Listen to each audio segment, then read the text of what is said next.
என் அன்பு பிள்ளைகளே, நான் முருகன் பேசுகிறேன். நீ எதற்காக மனமுடைந்திருக்கிறாய்? ஏன் உன் கண்களில் பயம்? நீ தோல்வியை பார்த்ததாலா? நம்பியவர்கள் விட்டுச் சென்றதாலா? உன் உழைப்புக்கு பலன் கிடைக்காததாலா? கேள், வாழ்க்கை உன்னை சோதிக்கலாம். ஆனால் அந்த சோதனை உன்னை சிதைக்க அல்ல, செதுக்கத்தான். நான் சூரனை வென்றபோது அது ஒரு போராட்டம் மட்டுமல்ல, அது தர்மத்தின் வெற்றி. உன் வாழ்க்கையிலும் ஒவ்வொரு நாள் ஒரு போராட்டம். ஆனால் ஒவ்வொரு போராட்டமும் உன்னை வலிமையாக்குகிறது. நீ கீழே விழுந்தாயா? பரவாயில்லை, அங்கேயே கிடக்காதே. மீண்டும் எழு, மீண்டும் உயரு, மீண்டும் நம்பு. உன் வீட்டில் பிரச்சனை இருக்கலாம், உன் வேலை சரியாக இருக்காமல் இருக்கலாம், உன் கனவுகள் தாமதமாக இருக்கலாம். ஆனால் நினைத்துக்கொள், தாமதம் என்பது மறுப்பு அல்ல, அது தயாரிப்பு. நான் உன்னிடம் ஒரு கேள்வி கேட்கிறேன். நீ உன்னை நம்புகிறாயா? நீ உன்னை நம்பினால் உலகமே உன்னை நம்பும். நீ உன்னை சந்தேகித்தால் வாய்ப்புகள் கூட உன்னிடம் வராது.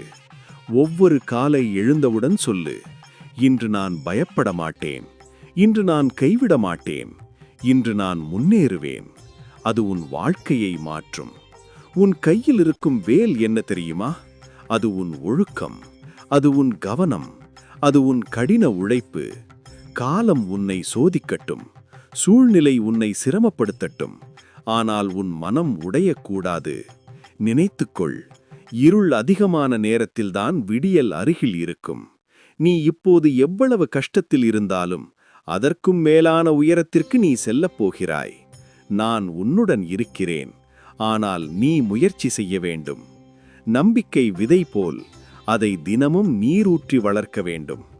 இப்போது மனதார சொல்லுங்கள், ஓம் சரவணபவா.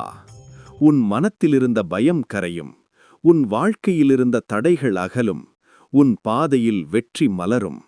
என் பிள்ளைகளே, சாதிக்க பிறந்தவர்கள் நீங்கள், தோற்க பிறக்கவில்லை. தைரியமாக முன்னேறு. உன் கனவை பிடித்து விடாதே, வெற்றி உன்னையே தேடி வரும். வெற்றிவேல் முருகன் அருள் உங்களுக்கு என்றும் உண்டாகட்டும். வெற்றிவேல் முருகன்.